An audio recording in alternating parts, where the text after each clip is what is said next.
Good morning. Today आज हम लोग देखेंगे क्लास नंबर 6 जो कि सीसीटीसी के लिए और ये डैमेज एंड डिफिशिएंसी मैसेज के बारे में होगा, डीडीएम के बारे में होगा। ये बहुत ही ज़्यादा क्वेश्चंस आते हैं इससे। So today we are going to see damage and deficiency message DDM. So DDM कब जारी करता है? डीडीएम जारी करता है जब आप अनलोडिंग के समय में आपका लगेज जो है वो शॉर्टेज हो जाए या एक्सचेंज हो जाए या पैकेज में कोई तरह का मतलब क्या कह सकते हैं उसको एक्सेस हो जाए, तब हम ये डीडीएम फॉर्म इशू करते हैं।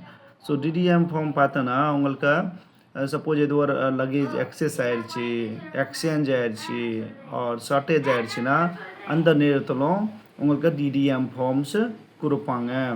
ஸோ டிடிஎம் ஃபார்ம்ஸ் அந்த அந்த நேரத்திலும் தேவைப்படும். So this message is used if any shortage, excess or exchange of package is noticed at the time of unloading. So DDM that will be used on that time. This should be issued within 6 hours from the time of opening of the wagon. So suppose ये message कब issue होगा? अब देखो, जब आप open करते हैं wagon unloading के लिए, जब ओपन करते हैं उसके 6 आवर्स, हाँ ओके, 6 आवर्स के अंदर ये फॉर्म हमको भर के देना होता है, डीडीएम देना होता है. ஸோ இப்போ இது ஃபார்ம்ஸ் இப்போ இதை யூஸ் பண்ணணும்னா திஸ் ஃபார்ம்ஸ் இது 6 ஹவர்ஸ்க்கு உள்ள, சப்போஸ் இப்போ வேகன் ஓப்பன் பண்ணியிருக்கான், வேகன் ஓப்பன் பண்ணக்கப்புறம் 6 ஹவர்ஸ்க்கு உள்ள இது டிடிஎம் ஃபார்ம்ஸ் இஷ்யூ பண்ணிடணும். அதுக்கப்புறம் message should contain the following information. What are the information? Wagon number and owning railways, condition of seal and rebate at the time of unloading, number of package as per seal card or summaries, number of package received as excess or short exchange on the railway marking, date of unloading and time message is issued, name and number of RPF constable who witnessed the unloading. So RPF இருப்பாங்க அந்த time unloading பண்ணும்போது. So sealed ஏதோ ஒரு time sealed, if any sealed wagon, so sealed வேகனுக்கு unloading பண்ணும்போது we must have to ensure some witness should be there.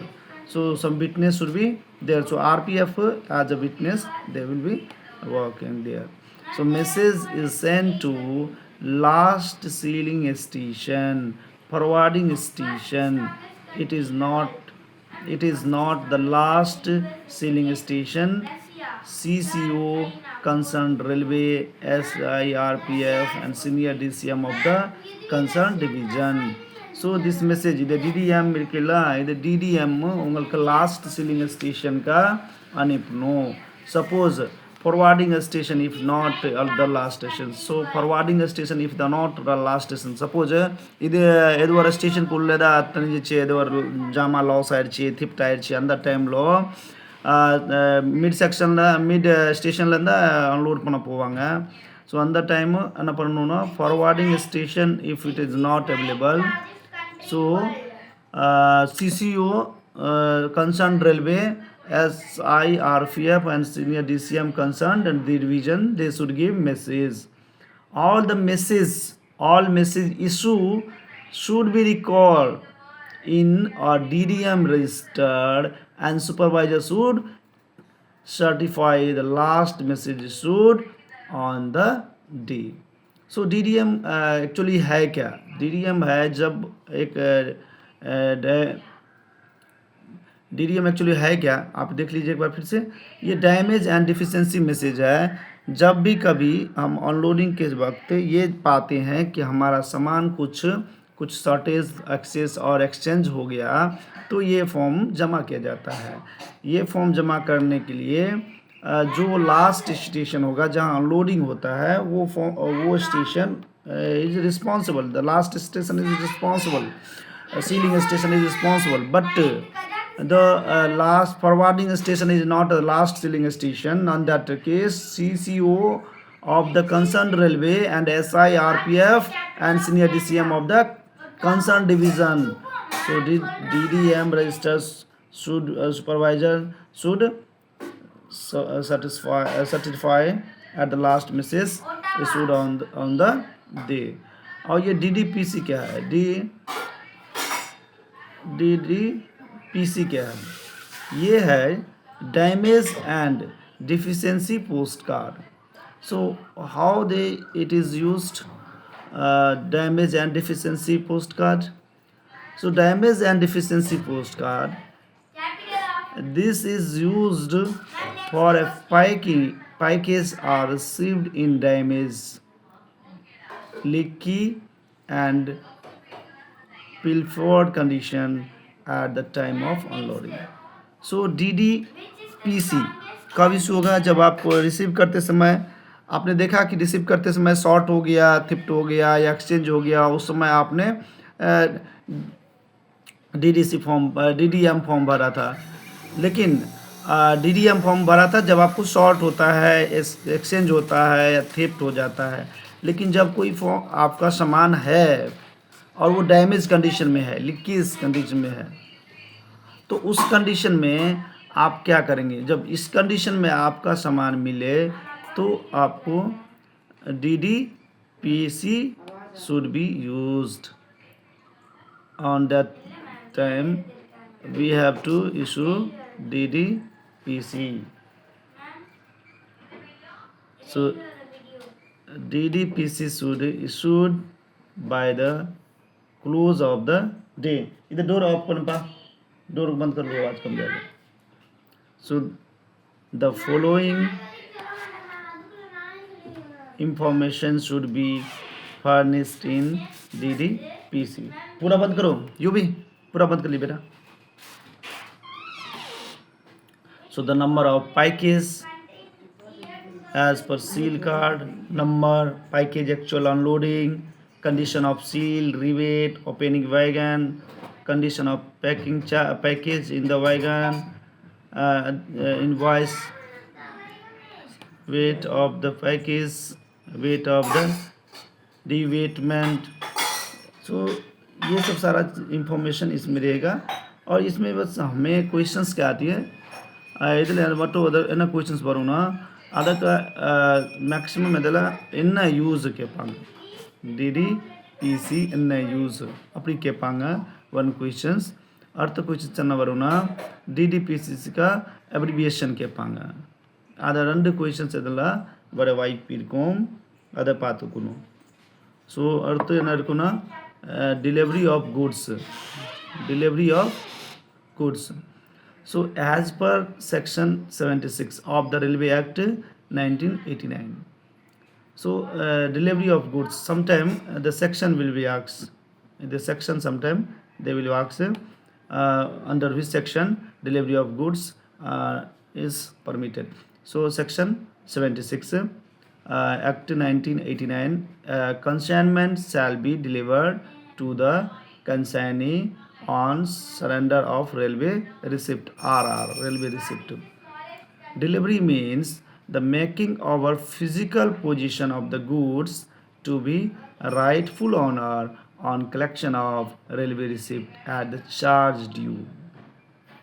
So delivery जो है हम सेक्शन 76 के अनुसार रेलवे एक्ट 1989 के अनुसार देते हैं.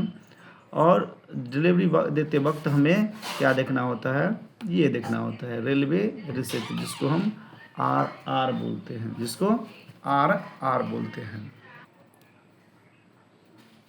When the railway receipt is presented for a delivery of goods, delivery book should be verified to see if the goods are received and so record on the date of unloading. So ये सब सारा चीज़ इसमें दो चीज़ common चीज़ है, questions जो भी आती है वो है delivery of goods under which section, under 76। And which act, act railway 1989। And delivery करते वक्त कौन सा रिसिप्ट हम लेते हैं, तो रेलवे रिसिप्ट ले लेते हैं। बस ये दो क्वेश्चंस आती है यहाँ से, तो इसको थोड़ा सा देख लेंगे। और नीचे देखते हैं कुछ आती है, और इसमें जो पार्टी एक डिलीवरी सर्टिफिकेट देते हैं पार्टी को। So the in case of partial delivery certificate should be given. तो ये सर्टिफिकेट जो देती है ये पीडीसी, ये थोड़ा सा ध्यान रखिए, पीडीसी ये कभी कभी पूछ देती है कि पार्शियल सर्टिफिकेट जो है कब इशू करते हैं। तो पार्शियल सर्टिफिकेट इशू करते हैं जब डिलीवरी पार्शली इशू होता है। So when delivery and in case of partially delivery, partial certificate shall be issued. So PDC, this is a full form of PDC, partial delivery certificate. Now another no, questions it may be concerned. So next, partial delivery of goods, PD, partial delivery of goods. So in this case, even when a part of the consignment is received, a party should take delivery of the goods on payment of the charge due and by surrender of RR, railway receipt. The party is permitted to pass a remark regarding the number of packages wagon received due to the delivery book, due in the delivery book. In such case, formalities of open delivery should be followed, and PDC, partially delivery card, is generated to the party. So on the time PDC will be required when partly delivery given, that time PDC should be required. So when the partly consignment arrives later, delivery can be given on PDC. So PDC उस समय ज़रूरी होगा जब आपको another part जब receive करने जाते हैं, तो जो PDC आपको इशू किया गया है वो PDC ज़रूरी होगा। तो ये है, और इसमें और कुछ ऐसा नहीं है। नेक्स्ट में है गेट पास। सो अर्थ गेट पास पापों, गेट्स पास ल at large station, the gate pass is issued as meaning the checking the removal of goods from the railway premises. So gate pass maximum large station the permit को ನಮ್ಮ road side station, way station and the gate pass it did not permit. The gate pass is 3 foils. This is the questions maybe sometime asked. Gate pass issued in which type of station? Large station. Gate pass, how many foils? The marks as 3 foils, record, gate clerk and owner. So these 3 foils gate pass have. Next, it is written by carbon process, and the foils mark gate clerk and owner should be handed over to the consignee. The gate clerk foil will be collected at the gate when full consignment is removed. The owner foil will be remain with the consignee as a receipt for the charge paid money. Receipt are not used separately. So gate pass में 2-4 questions आने की संभावना है। ಇದು 3-4 questions ದವರು maximum. So first ಏನವರುನ gate pass ಹೆಂಗೆ use ಆವು ಎಂದೇ ಟೈಪ್ के स्टेशन ला ಕುರುಪಾಂಗ. तो लार्ज स्टेशन ला गेट पास ಕುರುಪಾಂಗ ये कुरकुरांगा. So is used as means of checking the removal of goods from railway premises. So railway premises ல அந்த goods remove பண்ணிருக்கோம், அத ஒரு மீன் பண்ணி அத railway pass இஷ்யூ பண்றாங்க. railway passல கேட் பாஸ் இஷ்யூ பண்றாங்க. கேட் பாஸ்ல உங்களுக்கு 3 ஃபைல்ஸ் இருக்கும். கேட் பாஸ்ல 3 ஃபைல்ஸ் இருக்கும். Record files, gate clerk and owner files. So அதில் மேக்ஸிமம் இதே 3 கொஷின்ஸ் தான் கேட்குறாங்க. அதை கொஞ்சம் பார்த்துட்டு போகலாம். Next customer facilities. Customers facilities at goods sales. So customer facilities goods sale என்னென்ன இருக்கலாம், யார் பர்மிட் பண்ணுவாங்க, அதை மட்டும் கொஸ்டின்ஸ் வரும். So customer service, DRM has interest to ensure basic facilities for adequate customer facilities at goods sale. So who is the authority to watch all the things at the customer facility at the goods sale? So DRM should have interest. So DRM is the responsible for ensuring the basic facilities for adequate customer facilities at the goods sale. So DRM ये answer होगा इसका, याद रखिए. सो ये customer facilities में एक question ये आएगा कि DRM आएगा, ये आंसर बहुत इंपॉर्टेंट है, ये आप ध्यान रखिए. सो नेक्स्ट है zonal railway should make concern report for provision facilities at the goods shed, enhance customer experience at the contract more basic business, for facilitating loading, unloading, loading, flowing facilities, all the things they will ensure, and specific issued by railway board. ये क्या चीज़ railway board देगा कि approach road as per instant technical. So उसके लिए जो approach road है या और जो भी फैसिलिटीज़ है वो रेलवे बोर्ड के द्वारा दिया जाएगा. सो ये चीज़ याद रखिए. Wharf adjoining circular area and approach roads are per extent technical specification issued by railway board. So इसमें देखिए दो चीज़ बनेगी क्वेश्चंस, इधर लर्नड क्वेश्चंस वाई को first customer facilities ensured by DRM and इधर adjoining circular area approach roads are extent technical specification issued by railway board. The facility for facilitating of loading following facilities should be provided as per the possible at goods sale.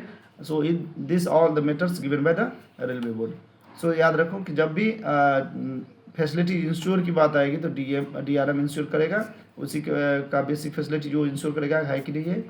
और अगर जो facilities है जैसे road है या approach road है या technical कुछ भी है तो वो चीज़ रेलवे बोर्ड के द्वारा इंश्योर किया जाएगा और इशू करेंगे, रेलवे बोर्ड इशू करेंगे. अब गुड्स सेड में क्या क्या फैसिलिटीज़ होनी चाहिए, what are the facilities in goods shed. So you can see the list of their full rake loading provision of mechanical, this is CCTV camera, this is the not important for us. So we will go to another.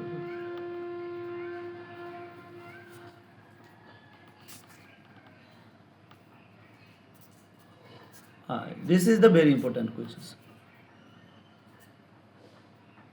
Rewagment of goods. Rewagment क्या होता है, दोबारा जांच, loading दोबारा उसको wait करना. अब ये क्या होता है, जैसे purpose to guard against under weighment and hereby to avoid leakage और revenue, leakage of revenue. So reweighment कब जरूरत पड़ता है, to guard against underwegment and hereby to avoid leakage of revenue. कभी कभी होता है क्या कि कुछ एक बार वेट करवा लिया और बाद में जाके कुछ इधर उधर करके ज़्यादा लोड कर दिया, तो इस कंडीशन में रेवेन्यू कम आएगा करके ये रिवेगमेंट करता है. तो कोई बात रिवेगमेंट करता है तो इसका प्रोसीजर क्या है, reweighment of 10% of the consignment should be done. So when packages are in uniform size and 100% in case of irregular size. So ये क्वेश्चन आएगा. So रिवेगमेंट में कितने परसेंट कंसाइनमेंट को हम रिवेगमेंट करते हैं. तो अगर मान लीजिए कंसाइनमेंट सेम है, वही टाइप का कंसाइनमेंट को अब 10% ದ ತೇವೇಪರು 10% ಕನ್ಸೈನ್ಮೆಂಟ್ ಅವರ ರಿವೇಗ್ಮೆಂಟ್ பண்ணிட்டு முடிச்சிருவாங்க. சப்போஸ் அது சப்போஸ் இந்த சைஸ் மாறி இருக்கும், சைஸ் ரொம்ப டிஃப்ரெண்ட் சைஸ் இருக்கும், அப்போ அந்த டைமு 100% ஃபுல்லு கன்சைன்மெண்ட்டு ரிவேக்மெண்ட் பண்ணுவாங்க. ஸோ அந்த டைம் அந்த கேள்வி என்ன கேட்பாங்கன்னா, the result of the reveagment are record in reveagment register, unloading books, connecting invoice, delivery book and machine prepared abstract so MPA. So இதில் ஃபுல்லு டீட்டெயில்ஸு என்ன பண்ணணும்னா என்ட்ரி பண்ணணும். அதுக்கப்புறம் அந்த கொஷின்ஸ் என்ன கேட்பாங்கன்னா, ஸோ இது report to DCM. So any types of difference. So பாருங்க, suppose any type of difference if पहले इसको विगमेंट किया था तो सपोज मान लीजिए कि 100 टन हुआ, 100 टन हुआ, अगर वो फिर दोबारा उसको रिविगमेंट कर रहा है तो वहाँ कोई डिफिशेंसी पाया गया जो मान लीजिए 100% के ज़्यादा, 100 से ज़्यादा हो गया, तो ये रिपोर्ट किसको करेगा? DCM को करेगा. Report to be to the DCM of the forwarding railway. So DCM को ये रिपोर्ट करना पड़ेगा. इग्नोर कब इग्नोर करेंगे? अगर ignore the difference between second weighment and first weighment of wagon if not exceed 2% और ग्रॉस वेट. सो अगर 2% से ज़्यादा नहीं हो रहा है तो उसको हम क्या करेंगे? इग्नोर कर देंगे.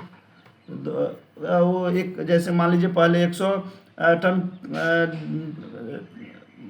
उसको विगमेंट किया था, बाद में पता चला कि वो 101 हो रहा है, तो उस कंडीशन में इसको इग्नोर करना पड़ता है. So different between second weighment and first weighment under sketch not exceed 2% of gross weight. इधर डिफरेंस से इग्नोर பண்ணணும். सो अगर 2% से ज़्यादा हो रहा है तो इसको इग्नोर नहीं करना है, DCM को रिपोर्ट करना है. अगर 2 से कम है तो कोई प्रॉब्लम नहीं है. If difference more than 2% across the second rewigment in chargeable and punitive charge live. So punitive charge always double होता है, ये याद रखिए. punitive charge जो होता है, जो डिफरेंस से होता है, वो जो मेन चार्ज के डबल होता है. ये भी है, और ये पहले इसमें नहीं है लेकिन मैं बता दिया कहीं से. चलिए नेक्स्ट क्या है? Request for reweighment. अब रिक्वेस्ट कौन करेगा? इसमें और भी कुछ है एक minute. So if reweighment weight is less than the invoice weight, over charge may be refunded by PCCM of the zonal railway under certain condition. So इधर देखिए, इसमें भी है, अगर एक्सेस हुआ 2% से ज़्यादा तो वो DCM को रिपोर्ट करना है. अगर 2% से अगर तब तो वो पुनेटिव चार्ज लेगा. अगर जो इनवॉइस में जो दिया गया है उससे कम हो रहा है, अगर रिविगमेंट अगर वेट लेस आ रहा है, पाएंगे रिविगमेंट अगर 2% जाते हैं द DCM का पाएंगे DCM टा इन्फॉर्म பண்ணணும். और அவருக்கு पुनेटिव charges should be lived. But suppose sometime என்ன ஆகும்னா ரீவிக்மெண்ட்டே கம்மியாயிருச்சு, உங்களுக்கு வேக் பண்ணியிருக்காங்க, அந்த டைம் 100 டன் இருக்குது, சப்போஸ் 100 டன் 100 டன் இருக்குது, இப்போ திருப்பி ரீவிக்மெண்ட் பண்ணுறாங்க, அந்த டைமு அவருக்கு ஒரு 95 டன் இருக்குது. அப்போ இதே கண்டிஷனில் என்ன பண்ணணும்னா PCCM who will be the authority to refund?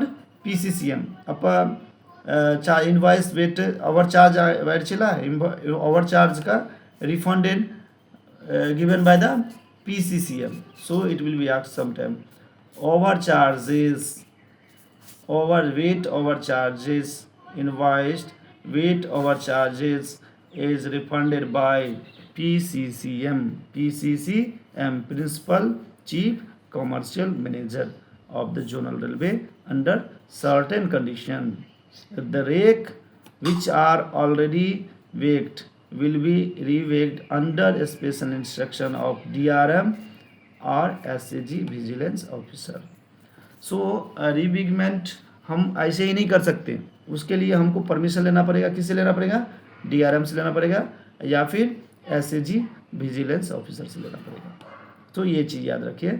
तो इसमें हम रिविगमेंट में क्या क्या सीखे? रिविगमेंट में हम यह एक वाइड है, किस लिए रिविगमेंट करते हैं? तो avoid to leakage of revenue. Procedure क्या है, 10% कंसाइनमेंट को ही हम रीवेगमेंट करेंगे। अब अगर वो साइज सेम है और वेट सेम है, अगर साइज डिफरेंट है तो हम 100% कंसाइनमेंट को रीवेगमेंट करेंगे। तो अगर कोई डिफरेंस से जाता है तो 2% के कम अगर रहता है तो नो प्रॉब्लम, इग्नोर करेंगे। अगर more than 2% across the weight, more than 2%, अगर दोनों के वेगमेंट और रीवेगमेंट के बीच में अगर 2% से एक्सेस होता है तो पेनल्टी चार्ज लाइव्ड होगा। और इसमें क्या देखें कि अगर रीवेगमेंट में ही लॉस हो गया, लेस हो गया, अगर मेन इनवॉइस से लेस हो गया, कम हो गया, तो over charge refundable may be given by the PCCM under certain condition. और if rake is already weighed, rake already weighed हो गया और reweighed under the special instruction of DRM and SAG vigilance officer. So this is the most important questions. They will ask sometimes the questions from there. Request for revigment of goods by the owner. So request for revigment of goods by owner. So sometime owner revigment panna request panwanga. So the request can be consider only condition of package or consignment warrant. So permission of revigment senior DCM required. So यार revigment का permission को पाएंगे। Suppose honour, सो यहाँ देखो यहाँ different है, वहाँ अलग था, यहाँ रिक्वेस्ट केवल रिविगमेंट के लिए goods by the owner, owner ही इसको रिक्वेस्ट कर रहा है कि फिर से रिविगमेंट कर लो, तो इस कंडीशन में DCM परमिशन देगा। अगर वो रेलवे खुद से कर रहा है तो उस कंडीशन में DRM और सीनियर विजिलेंस ऑफिसर SAG का ज़रूरत पड़ेगा। सो ये चीज़ ध्यान रखो। Prescribed reweighment charge are collected for reweighment of wagon load, reweighment of goods is not permit. So याद इसको देख लीजिए। और इसमें और कुछ ऐसा ज़्यादा नहीं आएगा। और एक मिनट नीचे चलते हैं। अब ये penalty charge overloading of wagon rules क्या है। अब देखिए अभी हमने अनलोडिंग के लिए 76 देखा। अनलोडिंग के लिए कौन सा सेक्शन देखा था? अनलोडिंग के लिए देखिए फर्स्ट से स्टार्ट किया था हमने। अनलोडिंग के लिए गुड्स अनलोडिंग 76 देखा था, डिलीवरी के लिए 76 देखा था। अभी आइए 73।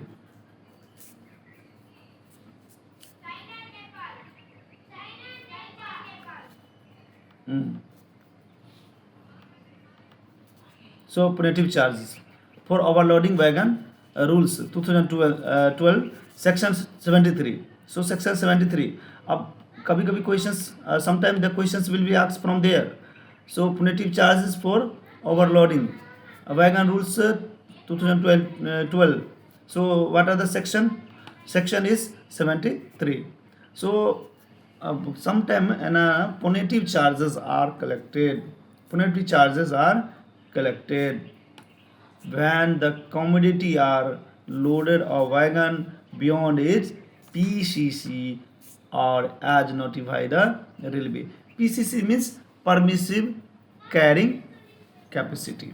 So what are the meaning PCC? Suppose PCC already third day class we have discussed about PCC. So if you want to more knowledge about PCC, go to the third day class. So PCC permissible carrying capacity. So if permissible carrying capacity का beyond हम कोई goods को load करते हैं, on that time punitive charge और overloading charge rule 2012 section 73 will be applied. It is collected in addition of freight and other charge. So ये freight charge जो normal charge है वो रहेगा, उसके बाद ये पुनिटिव चार्ज जो है आपको लागू होगा।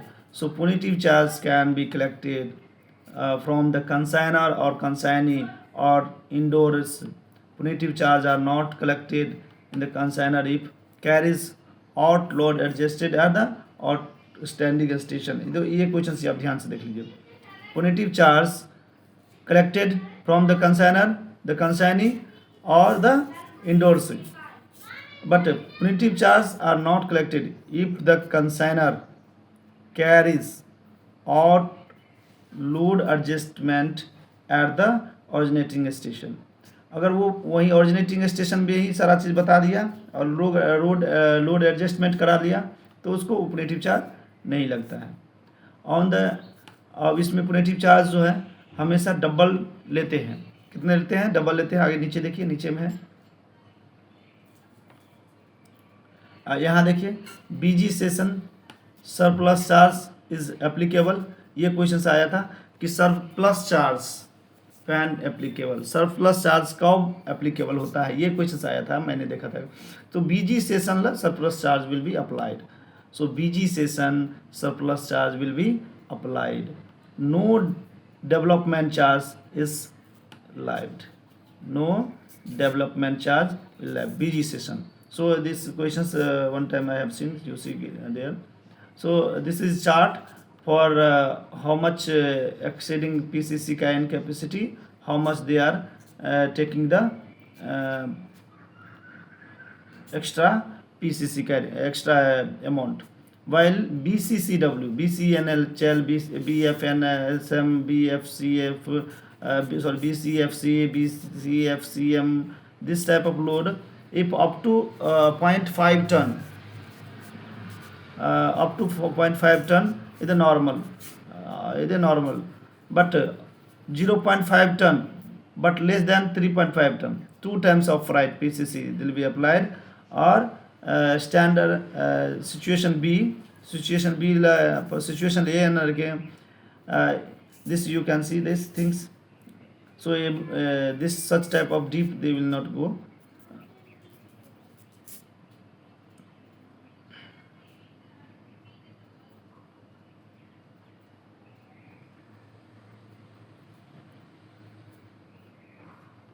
So general indemnity note. So here some questions may be raised. So general indemnity note. Regular traders may execute a general indemnity note with the DCM. இதே questions sometime they will ask. இதை பார்த்துக்கோங்க. இதே questions அவங்களுக்கு கேட்பாங்க. General indemnity note யார் கூட exchange அது note பண்ணுவாங்க. ஸோ டிசிஎம் கூட. ஸோ யார்? Regular traders may execute general indemnity notes with DCM கூட அவர் நோட் பண்ணுவார். It is execute on non judicial stamp paper in 3 copies. General indemnity note இத்தனா காப்பியில் இருக்கும், 3 காப்பியில் இருக்கும். அப்போ கேட்பாங்க சம்டைம் இந்த கொஷின்ஸ் வரும். ஜெர்னல் இண்டெமினிட்டி நோட்டு யார் கூட எக்ஸிக்யூட் பண்ணுறாங்க? ஸோ ட்ரேடர்ஸ் டிசிஎம் கூட எக்ஸிக்யூட் பண்ணுறாங்க. It is execute on non judicial stamp paper 3 copies. How many copies? 3 copies. The general indemnity notes holder can be take delivery than their without proceeding RR. So general indemnity notes holder क्या फ़ायदा है? यहाँ देखिए एक फ़ायदा दिया है कि ये जो है can take delivery then there without proceeding RR. So उसको जनरल इंडेमिनिटी नोट अगर वो पहले से जारी किया है, DCM को दिया है, तो उसको RR वहाँ प्रोसीड करने की ज़रूरत नहीं है. बिना RR को भी वो क्या करते हैं? टेक डिलीवरी ले सकते हैं. लेकिन एज पर रूल क्या होता है कि RR जरूर देना होता है. So RR should surrender within 10 days of delivery. So उस समय तो वो क्या करेगा? जनरल इंडेमिनिटी नोट दिया है तो वो बिना RR का जो है गुड्स डिलीवरी करवा लेगा. लेकिन RR should be surrender within 10 days of delivery. 10 days का उल्लेख और का डिलीवरी का 10 days को उल्लेख RR डिलीवर பண்ணும். அது என்ன சொல்லுது? சரண்டர் பண்ணணும். அதை சொல்லி அவர் இது ஜெர்னல் இண்டெமினிட்டி நோட் இது 4 பாயிண்ட் தான் மேக்ஸிமம் கேட்பாங்க. ஜெர்னல் இமிடியேட்லி நோட்டு வேலிடு இது 3 years வேலிடு இருக்கும். ஜெர்னல் இமிடியேட்லி நோட் எவ்வளோ வருஷம் வேலிடு இருக்கும்? 3 years. सो जनरल इंडस्ट्री नोट का क्या काम है कि देखो, जनरल इंडस्ट्री नोट जो है सबसे पहले क्या होता है कि ये ट्रेडर्स और DCM के बीच की ये एग्जीक्यूटर माने मामला है। और ये जो है ये नॉन जुडिशियल स्टाम्प पेपर है, 3 कॉपी में बनाया जाता है। सो जनरल इंडस्ट्री नोट में क्या फ़ायदा है कि यह आर दिए बिना यह क्या कर सकते हैं, गुड्स को डिलीवरी ले सकते हैं, लेकिन 10 दिन के अंदर में इसको आर को क्या करना पड़ेगा, सबमिट करना पड़ेगा। ठीक है। और इसी जनरल इंडस्ट्री नोट का वैलिडिटी कितना साल होता है, तो ये 3 ईयर्स का होता है। बस इतना ध्यान रखिए, आप बम कीजिएगा क्लास में। सो बुकिंग ऑफ RMC। अरे कौन उलवा तो लिख रहा है कि सर आप क्लास की तरह जोश में आ रहे हैं धीरे धीरे। हाँ, ये छठा है, आ जाएंगे धीरे धीरे आएंगे, धीरे धीरे। अभी ये छठा online class, first online class कर रहा हूँ, इस वजह से लिख रहा है मैसेज में व्हाट्सएप पे। ठीक है, धीरे धीरे आ रहा हूँ, फॉर्म में आ रहा हूँ, धीरे धीरे आ रहा हूँ। So booking of RMC। So RMC क्या होता है, अभी देखिए, ये indent should be place in evidence in writing.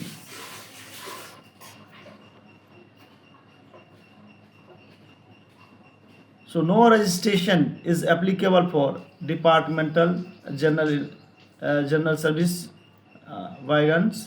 So इसमें कुछ ऐसा इम्पोर्टेंट नहीं है RMC में, उतना इससे क्वेश्चंस भी नहीं आती है। हाँ, ये बहुत इम्पोर्टेंट है, इसको थोड़ा सा देख लीजिए, ये वेरी इम्पोर्टेंट क्वेश्चंस है। So booking of over dimensional consignment ODC। So how they are booking the ODC, over dimensional consignment? Already you have, I think, understand the ODC or ISMD. ODC means over dimensional consignment. ISMD means infringement of a standard moving dimension. So already you know that things. I think this is the 3 types, A, B, C. So A given permission by the DRM, or B given permission by the DRM, and PCM is C given by the PCM. So this is the ODC over dimensional consignment, or ISMD infringement of standard moving dimension। So ये इसमें ये obligation सब कभी कभी पूछ देता है। OGL, out of luggage load, out of gauge load, broad gauge, meter gauge, this gauge। So out of gauge load। So after loading, broad gauge का क्या होगा लेंथ, कोई तो पूछ रहा है व्हाट्सएप पे। ब्रॉड गेज होता है 1.676। मीटर गेज का हो जाएगा आपको 1 मीटर। हाँ, ठीक है। So after loading of the consignment into a wagon or vehicles, if the consignment increasing the following prescribed movement, the dimensions, the consignment is known as ODC, ISMD and OGL। OGL ये रखो, OGL आप लोग class में I think पहली बार देख रहे होंगे। OGL means out of gauge load. So ये सिमिलर ही है, तीनों सिमिलर ही है, तीनों ये मून सिमिलर दा मूनुला ಏನನ್ನ ಫಸ್ಟ್ ಸಪೋಸ್ யுவர் புக் ஒரு குட்ஸ் और ஒரு வண்டி குட்ஸ் புக் பண்ண போகிறோம்। சப்போஸ் மிலிட்ரி காரைக்கு பார்த்தீங்களா, மிலிட்ரி காரை வந்து ஒரு ட்ரக்கு, தோப்பு, வெஹிக்கிள்ஸு அதையே வண்டியில் லோட் பண்ணி கொடுப்பாங்க। ஸோ ಅದಕ್ಕೆ ஒரு ಸ್ಟ್ಯಾಂಡರ್ಡ್ ಸೈಜ್ ಇಲ್ಲ, ರೈಲ್ವೆ மாதிரி ಸ್ಟ್ಯಾಂಡರ್ಡ್ ಸೈಜ್ ಇಲ್ಲ। ஸோ தோப்பு சம்டைம் ரொம்ப பெருசு இருக்கும், சின்ன இருக்கும், அதான் சம் டிஃப்ரெண்ட் சைஸ் இருக்கும்। பட் நம்ம ரயில்வே का ஒரு ஃபிக்ஸ் பாத் இருக்கு। ஸோ ஃபிக்ஸ் பாத்துக்காக அவர் எவ்வளோ பர்மிஷன் கொடுக்கணும் அப்படின்னு சொல்லி ரயில்வே என்ன பண்ணியிருக்காங்கன்னா ஒரு டைமென்ஷனல் டிவைட் பண்ணியிருக்காங்க, ODC, ISMD और ஸோ கிளாஸில் டிவைட் பண்ணியிருக்காங்க, class A, class B and class C। இங்கே பாருங்கள், சப்போஸ் கிளாஸ் Aல gross clearance or net clearance ரெண்டு இருக்குது। ஃபஸ்ட் பாருங்கள், அதுக்கப்புறம் சொல்கிறேன்।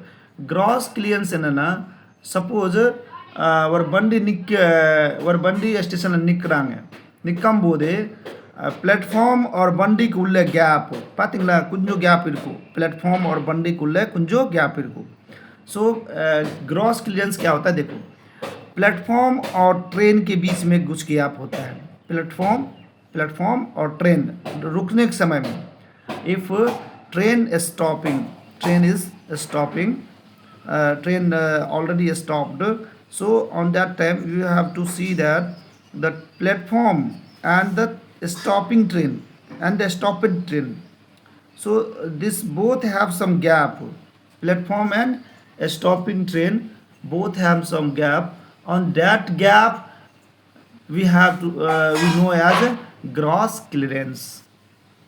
I think understand. So अगर गाड़ी रुकी हुई है और उस समय रुकी हुई गाड़ी और प्लेटफॉर्म के बीच में जो कुछ गैप होती है 4 inch 9 inch 10 inch 12 inch 20 inch जो भी होती है उस गैप को हम बोलते हैं ग्रॉस क्लियरेंस। अगर वहीं जो गाड़ी चलती है तो थोड़ा सा लुढ़कती है ना इधर उधर, तो गाड़ी चलते समय जब जो गैप बचता है तो थोड़ा कम जाता है। सो गाड़ी running time so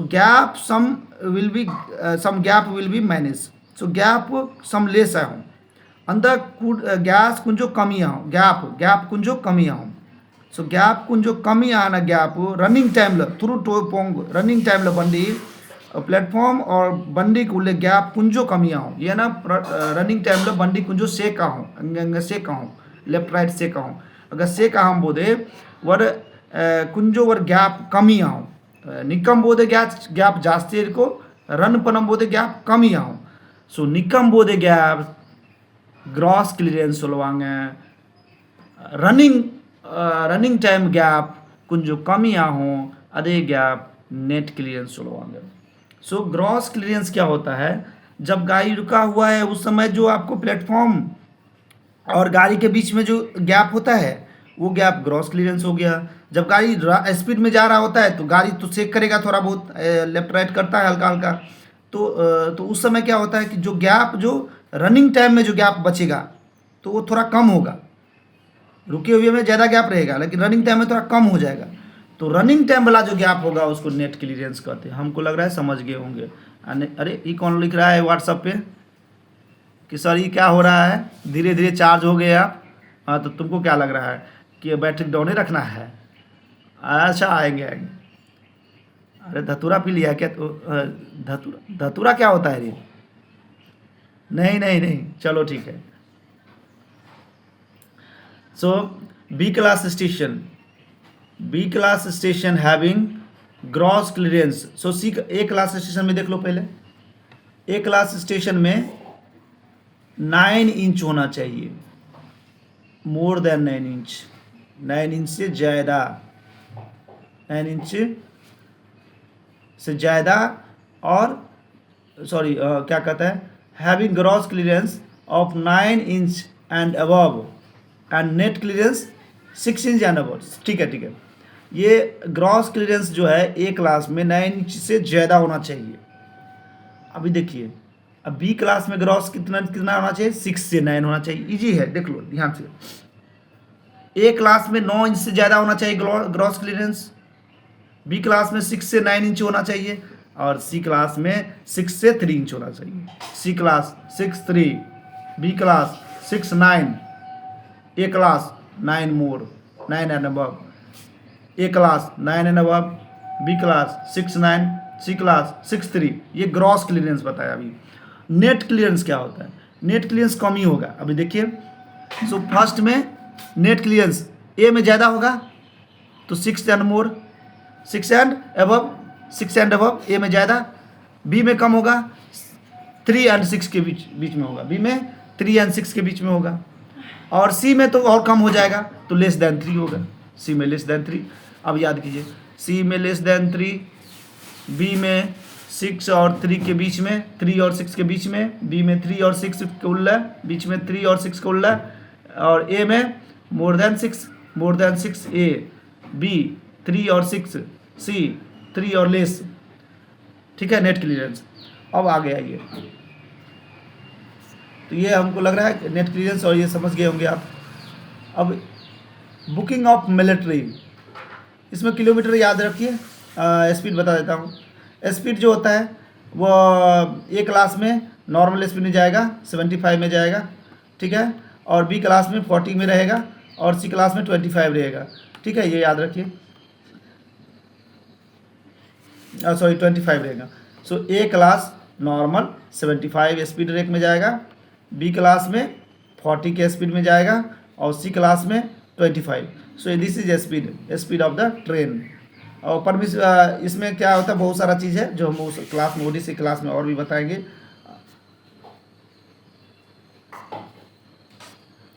so booking of military traffic, अब देखिए बुकिंग ऑफ मिलिट्री ट्रैफिक, अब यहाँ से क्वेश्चंस आती है,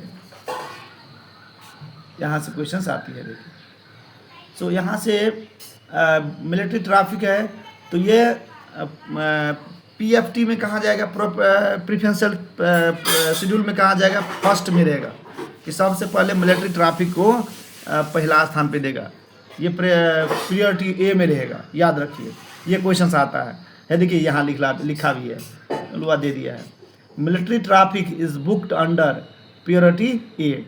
सो ये जो है जब भी कभी देश में आफत आ जाएगा, जैसे कोई अटैक कर दिया, कोई कंट्री अभी चल रहा है कुछ किसी जगह से प्रॉब्लम, अटैक कर दिया तो धड़ाक से ये मिलिट्री का जो बंदी है सबसे पहले रेलवे चलाएगा, चलो मिलिट्री का ले चलो दो।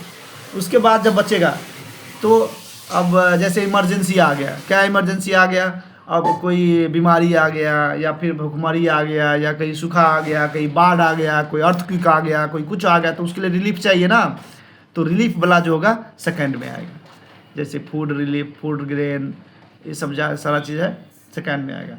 और सी में क्या आ जाएगा, जो प्रोग्राम्ड होगा, जो प्रोग्राम्ड होगा, चलो इसको ले जाना है प्रोग्राम करके, तो ये सब सी में आ जाएगा। और डी में जो होगा वो ए बी सी किसी में नहीं आने वाला, डी में आ जाएगा। चलिए मैं थोड़ा डिटेल बता दिया इसको, अब याद रखें।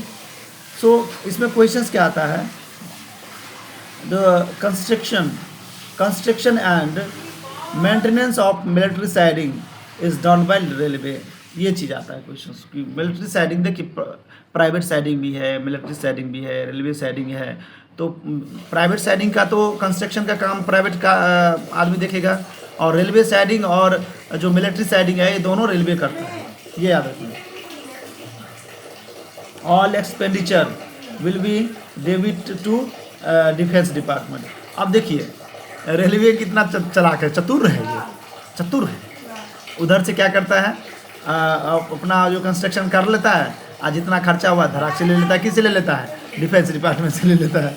Only military traffic is booked from this siding. अब एक चीज़ है, इस साइडिंग में केवल और केवल उसी का ट्रैफिक बुक होगा, किसका, मिलिट्री डिपार्टमेंट का। Railway employ look after the work at this siding, railway employ काम करेगा, कोई दिक्कत नहीं है।